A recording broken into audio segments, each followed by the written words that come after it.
I'm Ronald Whitaker. I'm 72 years old. I've been a free man for a few years now, but I'm more of a ghost today than I ever was inside.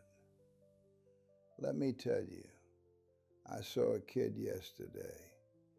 He was on a street corner, puffing out his chest, arguing with another kid over some stupid nothing. The look in his eyes, it was like looking in a mirror from 1979. I had to pull my car over. I sat there shaking. I knew I had to say this. For him. For the man I was. My old neighborhood was bulldozed into a parking lot. The people I knew are dead or gone. And it's all because of one afternoon in 1979, when I decided my pride was worth more than a man's life. I let a moment of rage define everything. I traded a life for a life, and the one I took was my own. Let me tell you what happened. You see, my whole world was 5 square blocks in Cleveland. That was it. I was 27. I worked the forklift at the warehouse. Lived in the same house I was raised in. My parents, my 2 sisters, we were all there. It was a loud, close world. You were known by your stoop, by your family, by your word on the street. That world felt permanent, solid as the bricks in the buildings. But it was fragile. Everything rested on a reputation I was too stupid to realize meant nothing. There was this guy, Marcus, lived a street over. We had history, stupid kid stuff that should have been forgotten. A borrowed jacket never returned. A sideways glance at a dance. Nothing. But in a neighborhood that small, nothing festered. It became a quiet tension, a reason to measure each other from a distance every time we passed. That tension was a dry fuse, and on a hot Thursday afternoon in July '79, it found a spark. I was on my stoop with my friend Leon, just shooting the breeze. Marcus walked by. He said something about my sister, just words, but the sun was baking the concrete, and I could feel eyes on us from behind screen doors. Leon shifted beside me. You know what? It wasn't about my sister anymore. It wasn't even about Marcus. It was about every pair of eyes on that block, watching to see if Ron Whitaker would back down. I felt pressured. I felt like I had no choice. So I stood up. The decision felt heavy, but it also felt inevitable. I followed him away from the stoop, away from the audience, thinking I could handle it. I was walking into an alley and out of my life. It was just us in that alley. The smell of hot garbage from the dumpster. The audience was gone. Now it was just 2 grown men shouting over ancient, meaningless gossip. I remember thinking, I can still walk away. My shift at the warehouse started soon, but walking away felt like a death right there. I felt trapped by my own stupid pride. Then he shoved me. I stumbled back against the dumpster. The metal was hot through my shirt. And in that stumble, the last thread of reason snapped. My hand found it on the ground, a brick, loose from the pavement. The weight of it was shocking, final. I saw the way he looked at me, not angry anymore, just surprised. And then it wasn't me thinking. It was just my hands, my arms, moving. There was a sound, a terrible, dull sound. Then a silence so complete it swallowed the world. In that silence, I knew two things instantly. I had erased him, and in the exact same second, I had erased myself. The holding cell was cold, all concrete and steel. The noise of it, the clanging, the yelling, was outside of me. Inside, it was just that silence from the alley. My old life, the one with the stoop and the shift at the warehouse, was already over. It had ended the moment my hand closed around that brick. I was just waiting for the world to catch up. I felt numb. They caught up. Life sentence. I was 27. I went in, and the world I knew kept turning without me. My family, they unraveled fast. My two sisters, I was raised with them. They never answered my letters, not one. I don't blame them. What was I to them but shame and a life taken? My wife, we divorced not long after. Our child, no contact. I became a ghost to them already. My friend Leon, he visited me twice in prison. Then he stopped. I heard he died in the 90s. 46 years. You mark time by what you lose. News from the outside was just a series of obituaries, a series of endings. When I got out a few years ago now, I went back. I had to. The bus let me off on a corner that was just a memory. I stood there for a long time, just looking. No stoop, no houses, no Leon leaning in a doorway. Just a vast flat parking lot, asphalt shimmering in the heat. It was for some big box store I'd never heard of. I walked across it, my feet on the hot blacktop, trying to find the spot. I stood where I thought our front door used to be. I closed my eyes. I listened. No kids laughing. No arguments drifting from open windows. No screen doors slamming. Just the distant, constant hum of traffic from a highway that wasn't there in '79. The air didn't even smell the same. No cooking smells, no cut grass, just exhaust and hot pavement. That's when I understood the full sentence. The prison had just been the holding cell. This emptiness was the real punishment. I'd killed my world too. I erased the map to my own life. You see, I was so busy being Ron from the block. I thought my pride was everything. I thought defending it was what made me a man. But that pride, it only existed on those 5 streets. It wasn't pride at all. It was a trap. I defined myself by a place and a moment. And when that moment turned to poison, I had nothing left.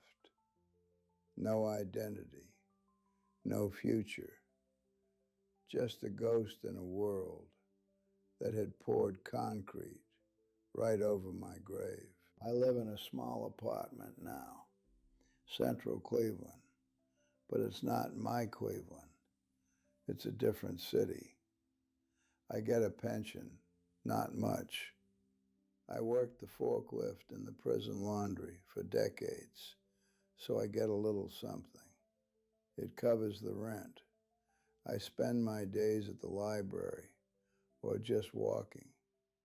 I'm still learning how to use a cell phone. The world got fast and loud and bright while I was away. Sometimes the noise of it all is too much, and I have to go sit in my quiet room. In prison, you dream of silence. Out here, the silence is inside you, and the noise is everywhere else. It's a hard thing to get used to. That kid I saw yesterday, puffing out his chest on that corner, he was me, arguing over some stupid nothing that feels like everything in that moment. He thinks his world is those four corners. He thinks the people watching from the windows are his jury. He doesn't see the chain of choices yet. He doesn't see how it starts long before you ever pick up the brick. It starts when you decide that what someone thinks of you on one block matters more than your own life. He doesn't see the man he's supposed to become, the life he's supposed to have, waiting just beyond that streetlight. I wanted to roll down my window and shout, but what would I say? He wouldn't hear me.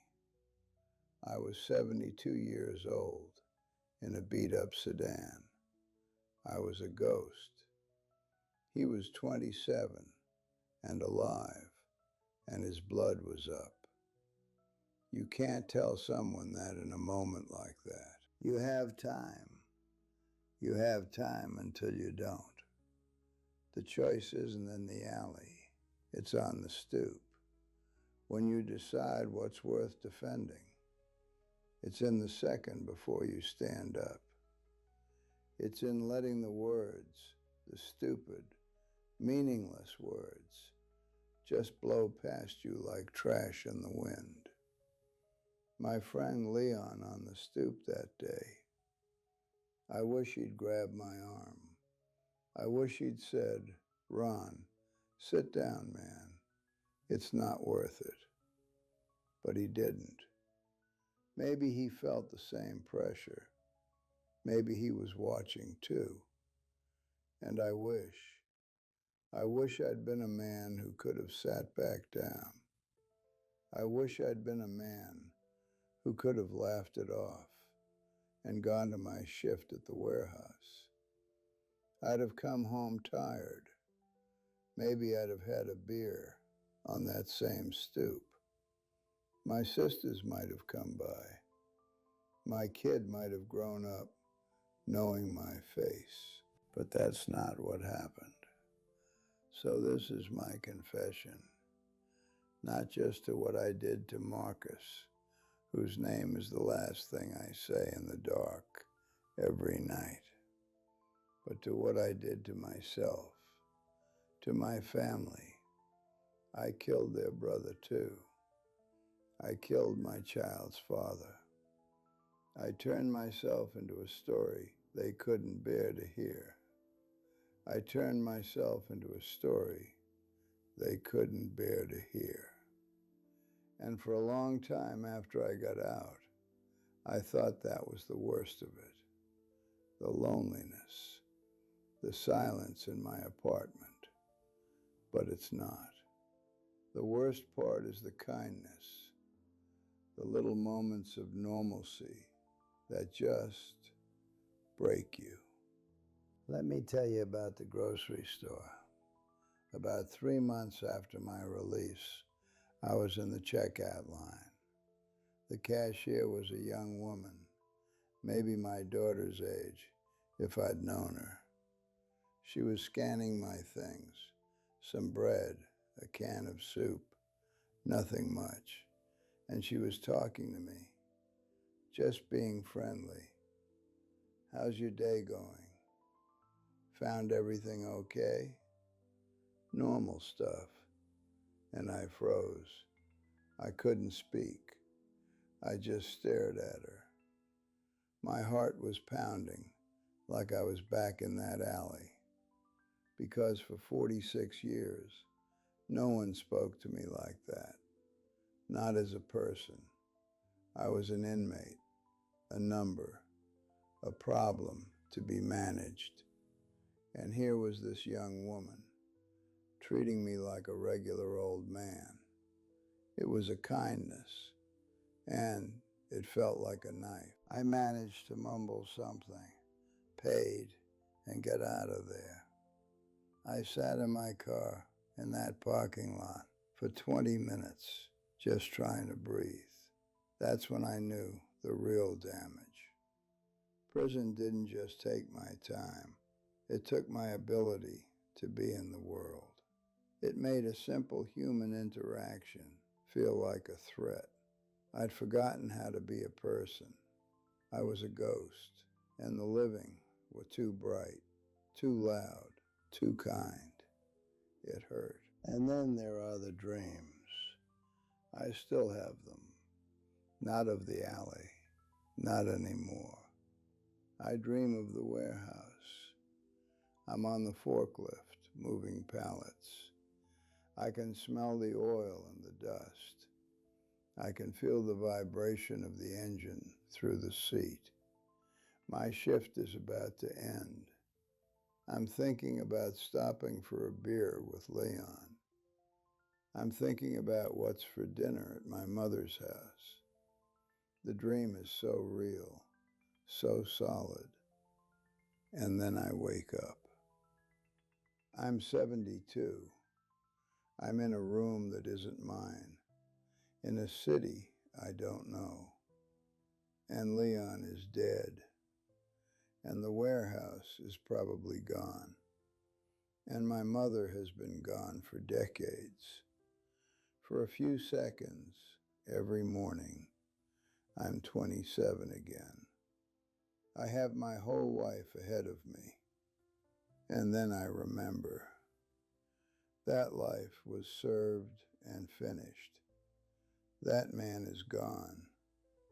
And I have to live with the ghost of him. I tried to find my sisters. Just once. I got a name, an address from an old contact. It was in a suburb, a nice place. I drove there. I parked across the street from the house. It was a Saturday morning. I saw a woman come out to get the mail. She was older, of course, gray hair, but I knew her walk. It was my younger sister, Carol. I hadn't seen her since she was in her 20s. She was a grandmother now. She stood there on her porch, looking through the mail. She had a life, a whole, complete life that I was no part of. And I knew, sitting in that car, that I had no right to knock on that door. My showing up would be a brick through the window of her peace. My crime wasn't just against Marcus. It was a shock wave that shattered everything around me. To ask for forgiveness, to ask to be let back in, that would have been another act of violence, just a quieter one. So I started the car and I drove away. I cried the whole way home. Not loud sobs, just this quiet leaking from my eyes. I couldn't stop. That's the full weight of it. It's not the big empty lot where my neighborhood was. It's the small furnished apartment that will never be a home. It's the phone that never rings. It's seeing a family in a restaurant and knowing that table will never be yours. You become a museum of one. All your exhibits are memories no one else comes to see.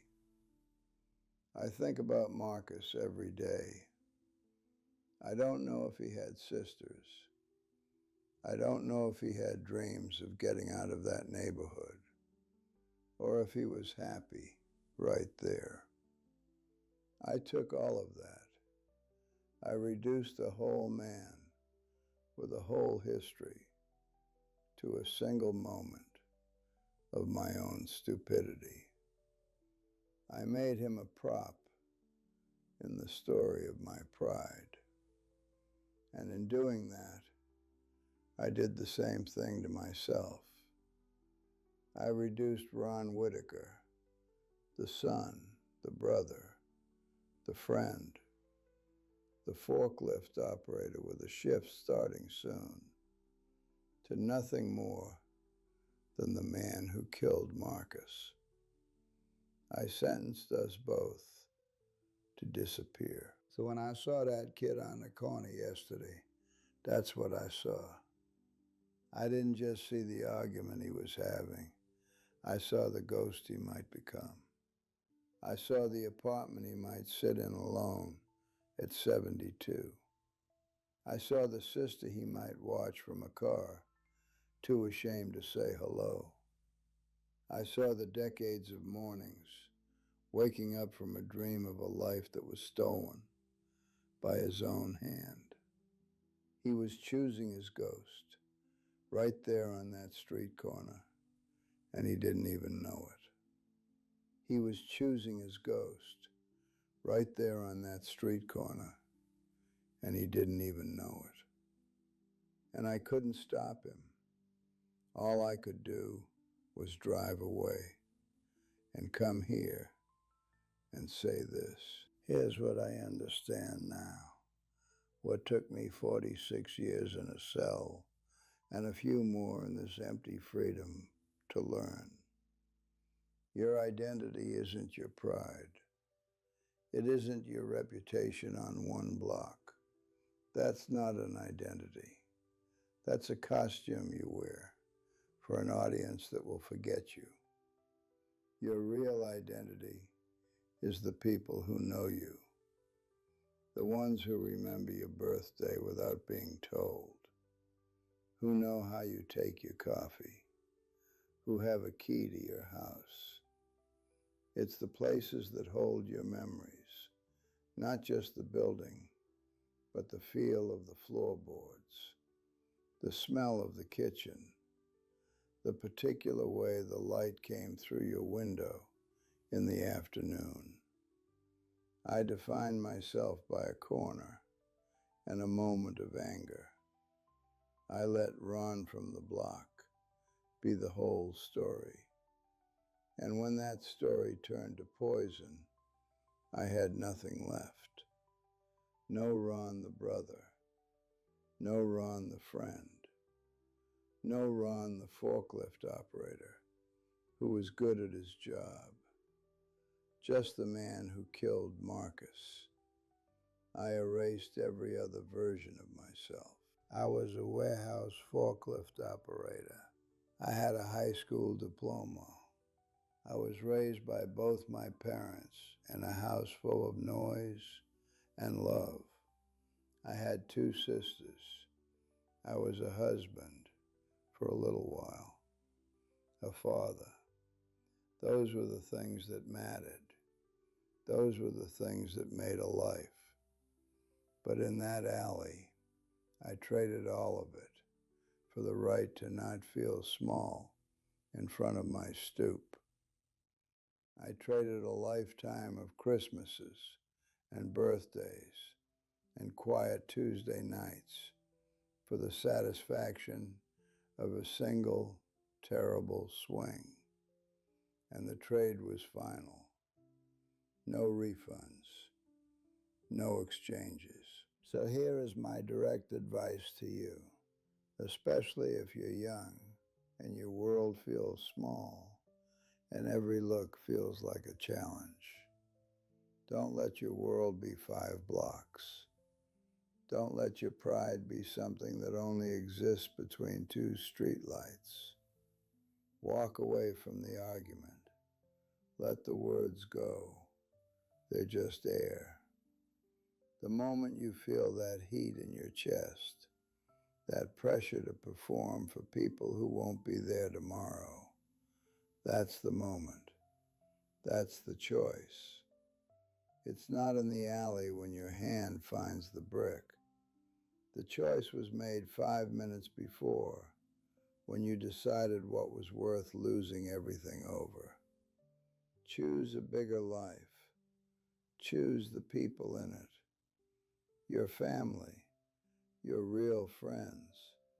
They don't want you to be a hard case.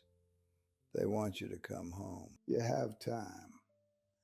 You have time until you don't. I was 27. I had my whole life in front of me.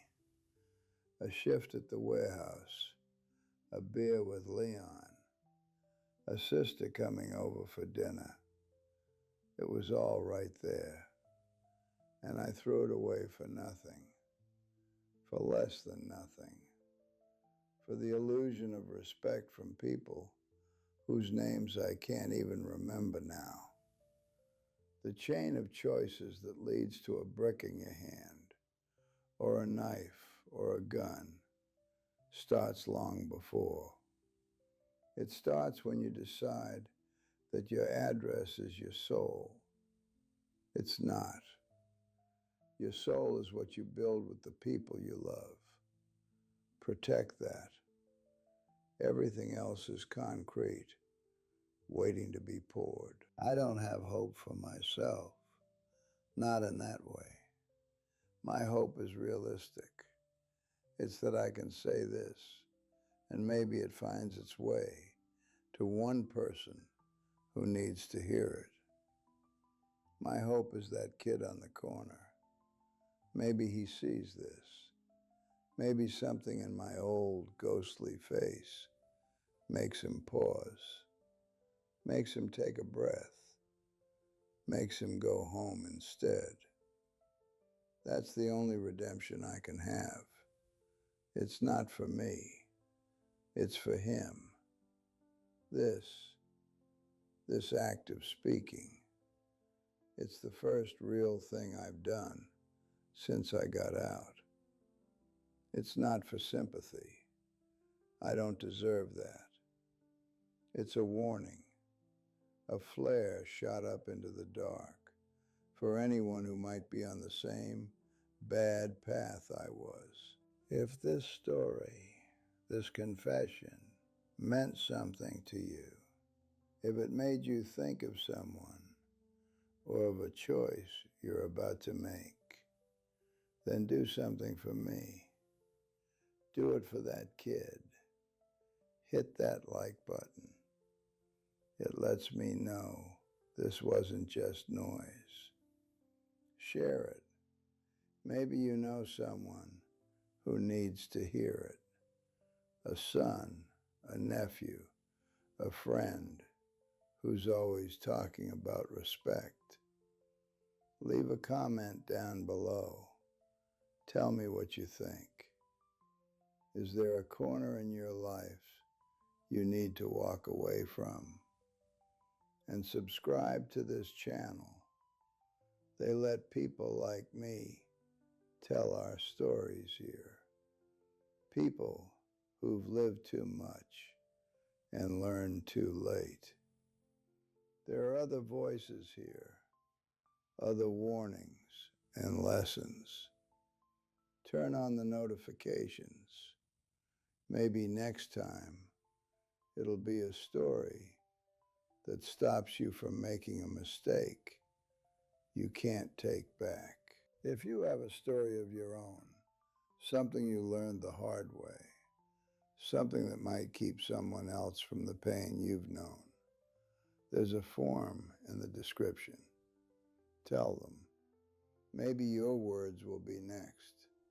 Maybe you can be someone else's flare in the dark. I'll leave you with this. Every night, I say two names. I say Marcus, and I say Ron. The man I killed, and the man I could have been. They're both gone. Don't make your name a ghost on a corner that won't exist in 50 years. Choose the bigger life. It's the only one you get.